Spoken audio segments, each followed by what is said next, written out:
Que ma vie soit une fleur, un parfum pour toi, Seigneur. Que ma vie soit une fleur, un parfum de bonne odeur. Que ma vie soit une fleur, un parfum pour toi, Seigneur. Que ma vie soit une fleur, un parfum de bonne odeur. Que ma vie soit. Est-ce que tu peux le dire? Est-ce que c'est ta prière toi aussi? Que ta vie soit un parfum de bonne odeur. Que ta vie fasse monter tous les jours devant le trône de la grâce un parfum de reconnaissance, un parfum d'adoration, un parfum d'obéissance. Que nos vies soient un sacrifice agréable devant le trône de la grâce. Oh Seigneur, que ma vie, j'ai la volonté, mais je n'ai pas la capacité. Je reconnais qu'il n'y a rien de bon à l'intérieur de moi. Mais s'il te plaît, ce que je désire, ce que je veux, ce que je te demande, c'est que tu nous accordes la grâce, que nos vies soient un parfum de bonne odeur. Que nos vies, Seigneur, expriment tous les jours devant toi, Seigneur, un parfum de bonne odeur. Que ma vie soit une Saint-Esprit, un parfum de toi, Seigneur.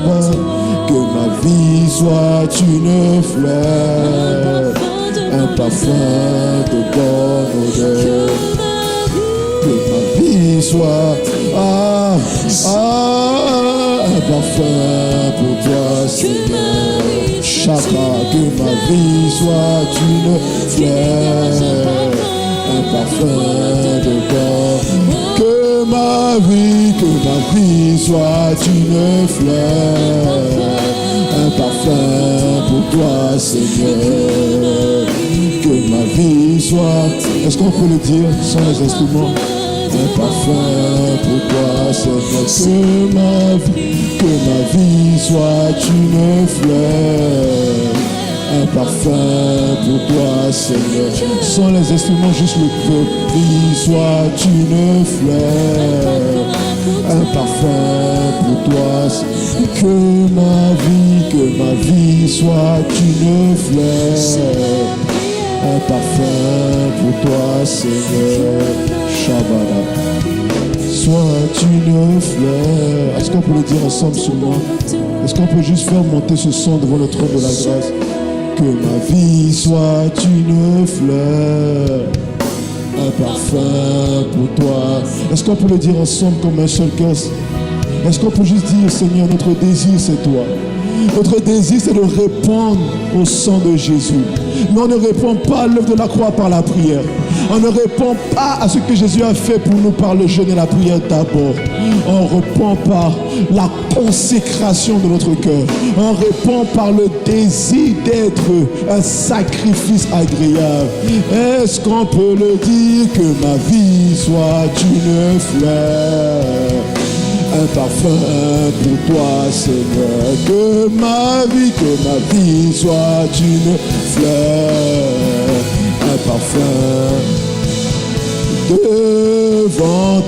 Devant toi, je me répands. Fais de moi ce que tu voudras, Esprit. Devant toi, je me répands. Fais de moi ce que tu voudras. Devant toi, je me répands. Devant le trône de la grâce. Chaka parato sekata manderea. Devant toi je me répands. Rado sikata malado sepra ayanda livade. Devant toi je me répands. Fais de moi ce que tu voudras. Shabarosata. Fais de moi ce que tu voudras. Devant toi je me répands. Fais de moi ce que tu voudras. Alors si c'est ta prière, mets juste la main sur ton cœur et dis Seigneur, s'il te plaît, fais de ma vie un parfum de bonne odeur. Mets la main sur ton cœur comme un point de contact avec le Saint-Esprit. Et dis-lui pendant quelques secondes, fais de ma vie un parfum de bonne odeur. J'ai la volonté, mais je n'ai pas la capacité. Je veux faire le bien, mais je n'y arrive pas. Je veux que ma vie te soit agréable, Seigneur. Mais il y a tellement de choses qui me combattent. Mais je compte sur le pouvoir de ta grâce. Je compte sur la surabondance de ta grâce, Seigneur, afin que tu m'accordes, afin que tu accordes à mon frère, tu accordes à ma soeur, Seigneur, la grâce de t'être agréable, la grâce de vivre une vie qui te soit tout entier. Seigneur, nous te rendons grâce et nous te disons merci dans le nom de Jésus. Merci de nous parler. Merci, Seigneur, de greffer ton cœur à l'intérieur de nous. Merci, Seigneur, de nous consacrer. Merci de faire de nous des parfums de bonne odeur devant ton saint trône, Seigneur. Nous te rendons grâce, Père, et nous te disons infiniment merci.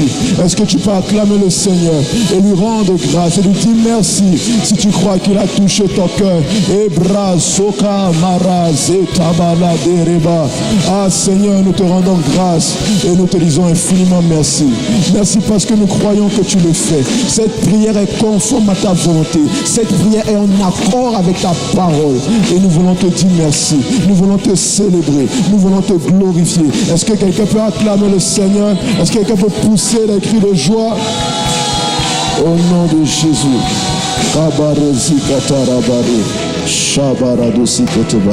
Est-ce que quelqu'un peut acclamer le Seigneur? Et par la même occasion, est-ce que quelqu'un peut juste m'aider à célébrer Dieu pour la vie de nos parents dans la foi? L'apôtre Yvan, l'apôtre Yves, le pasteur Célestin, le pasteur Malou Bialita et notre berger à la jeunesse, Apéro Marie. Amen, amen, amen. Amen, gloire à Dieu. Amen. Tu sais, je veux juste que tu prennes conscience que être dans la maison de Dieu, c'est une grâce. Être dans la maison de Dieu, c'est une grâce. Depuis le début de la semaine, quelques frères et moi, on est en train de réfléchir. On a pris des heures pour réfléchir comment on allait faire pour que les gens viennent à la maison s'ils devaient avoir une grève. Et tu te rends compte que être là, c'est vraiment une grâce. Donc ne prenons pas pour acquis le fait d'être dans la maison de Dieu. Est-ce qu'on peut juste acclamer le Seigneur pour être là dans sa maison? Parce que ce que nous on méprise, d'autres le célèbrent au nom de Jésus. Amen. Amen. Et aussi, est-ce qu'il y a des hommes qui peuvent acclamer le Seigneur et qui étaient là à la veille vendredi? Est-ce qu'il y a des hommes qui peuvent acclamer le Seigneur? Les sœurs, je vais vous annoncer que les frères que Dieu est en train de préparer là, vous serez choqués les sœurs. Ah, je vous dis. Et le frère qui n'était pas là la dernière veille, tu as le devoir d'être là la prochaine veille. Tu as le devoir et même l'obligation d'être là. Alors dis à un frère que prochaine veille soit là. Amen, amen, amen. Dieu est en train de lever des aigles à la jeunesse. Il est en train de lever des hommes, des jeunes hommes consistants, matures. Amen. Au nom de Jésus. Amen. Est-ce qu'on peut acclamer le Seigneur? Amen. Merci les chants. Merci beaucoup. Merci. Au nom de Jésus. Amen. Gloire à Dieu. Est-ce qu'on peut vous asseoir dans la présence de Dieu? Ah, changez le micro. Amen. Allô. Vous m'entendez bien? Amen. Gloire à Dieu. Donc, on va prendre un peu le temps pour partager la parole. Aujourd'hui, le Seigneur nous a conduit à une manière de faire différente. Teach and pray, c'est ça, non? Quelqu'un dit teach and pray. Amen. Mon temps est déjà même fini. Miséricorde.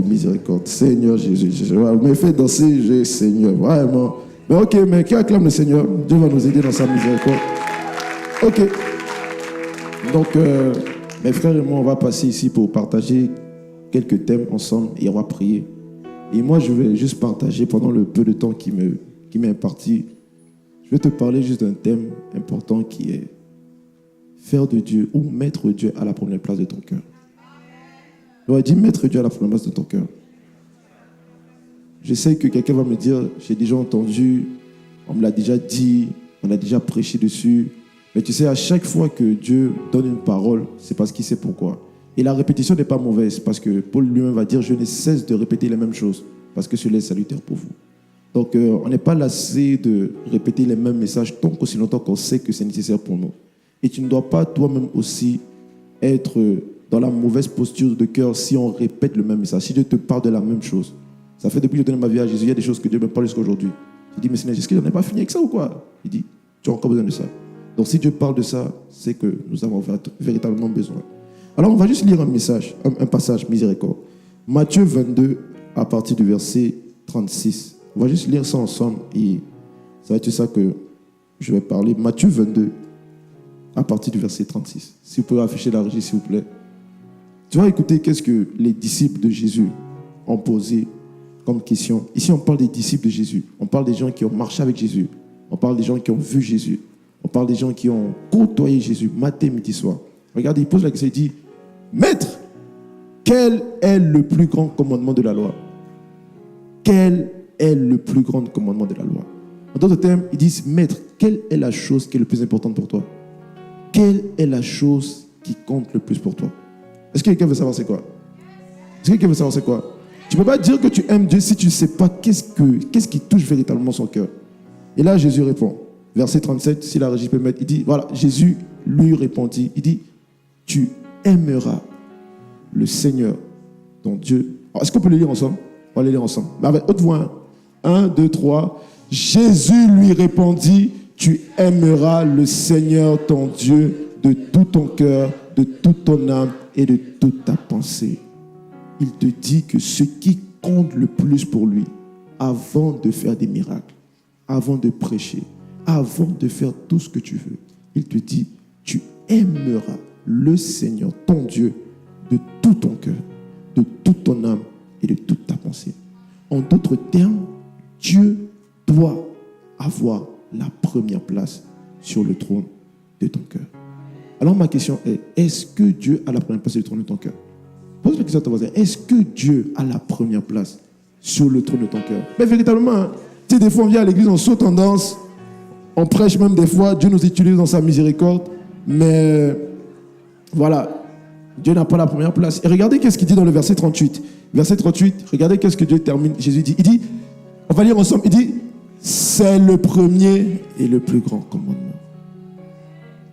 Il dit, c'est le premier et le plus grand commandement. Ça veut dire qu'on peut même passer toute une année à prêcher ce message. Toute une année. Aimer Dieu de tout son cœur, de toute son âme, de toute ta pensée et de toute ta force. Est-ce que Dieu est véritablement le premier sur le trône de ton cœur? Et tu sais, au jour d'aujourd'hui, tu ne peux pas, en fait, il y a des choses que, peut-être avant, on pouvait mentir devant Dieu.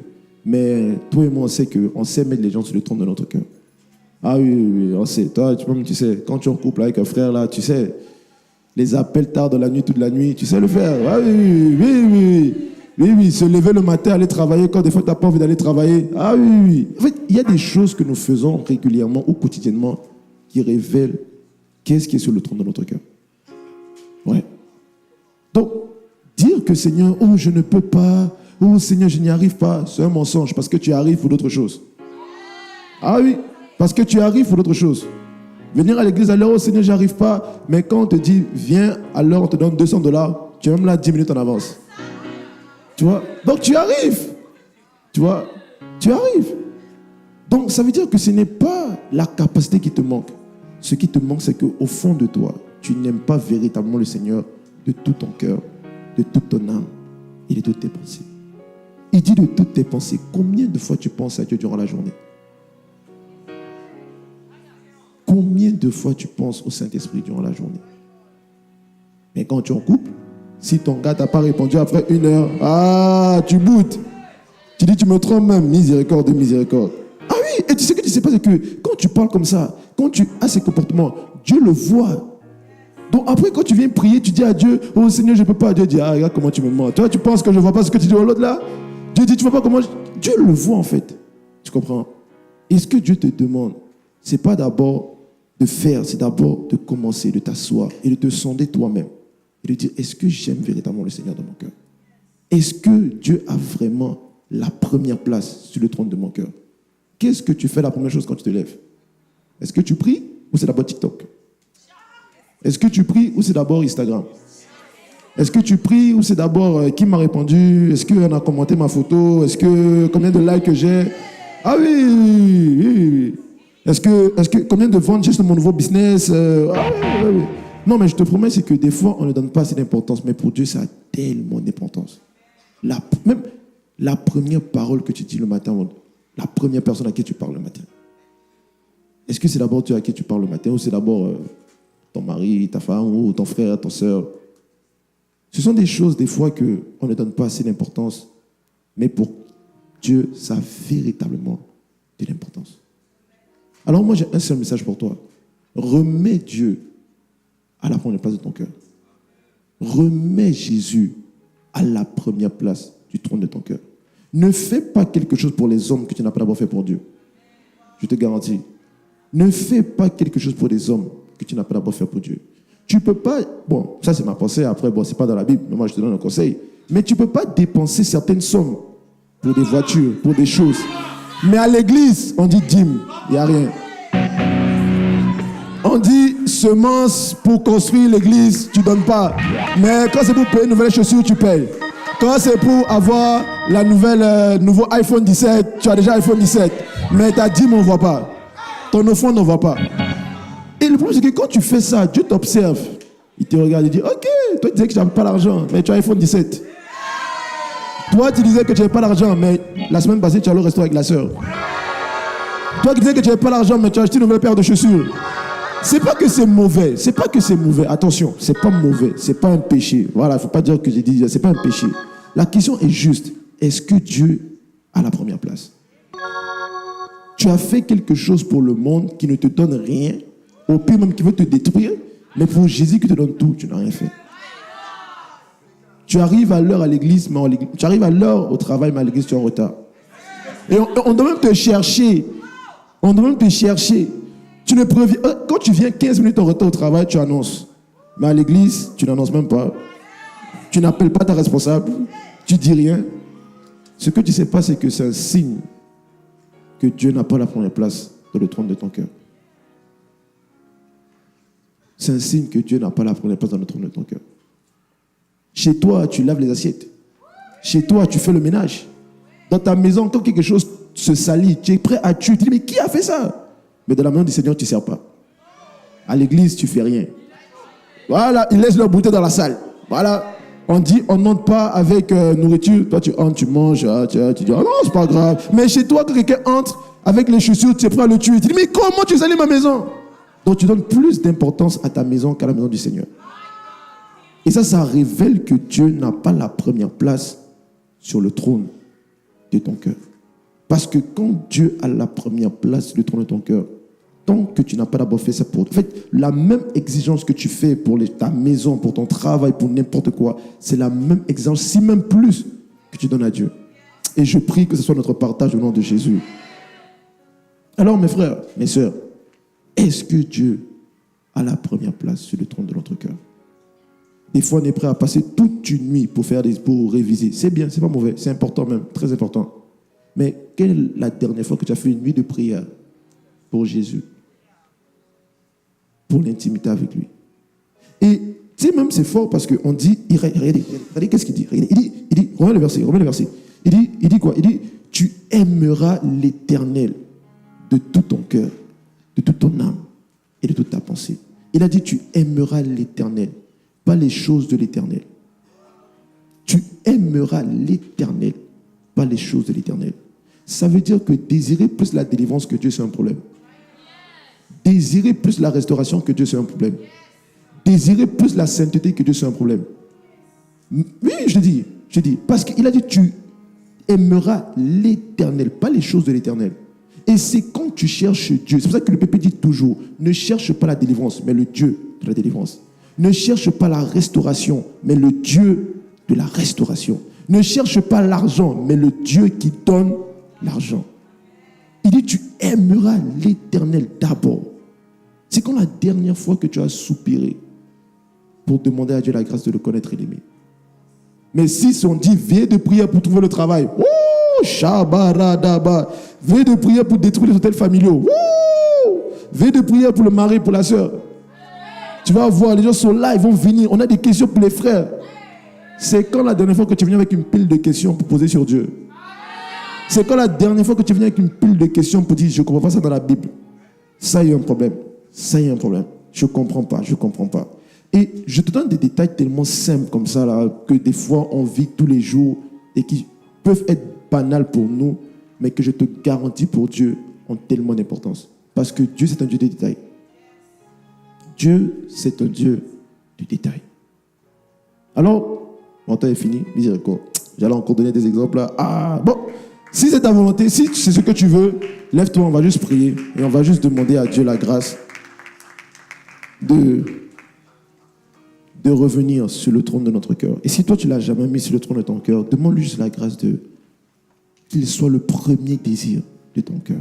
Alors, on va juste élever la voix, on va prier. Mets la main sur ton cœur aussi, quand on prend le contact, et dis, Seigneur, s'il te plaît, dans le nom de Jésus, Père, nous te prions au nom de Jésus. Avec mes frères, avec mes sœurs, Seigneur, nous te demandons, s'il te plaît, de nous accorder la grâce, s'il te plaît, Seigneur, de t'aimer de tout notre cœur, de toute notre âme et de toute notre pensée. Nous avons la volonté, mais pas la capacité. D'ailleurs, même la volonté, Seigneur, pour d'autres choses, on l'a. Pour des choses, Seigneur, qui périssent, qui n'ont pas de valeur, on demande tellement de volonté, de persévérance et de détermination. Alors, Seigneur, s'il te plaît, à cause du sang de Jésus, à cause de l'alliance que tu as avec les pères, s'il te plaît, ne nous laisse pas comme nous sommes.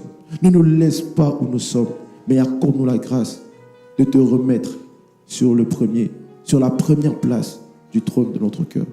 Nous te rendons grâce parce que tu es un Dieu fidèle, un Dieu plein de compassion, plein de bonté. Et nous croyons que tu le fais dans le nom de Jésus. Alors Père, nous te disons merci, infiniment merci, parce que nous croyons que tu l'as fait. Au nom de Jésus, nous t'avons prié avec action de grâce. Est-ce que quelqu'un peut dire Amen et acclamer le Seigneur? Amen. Je vais laisser Jennifer, Sarah. Acclamer le Seigneur.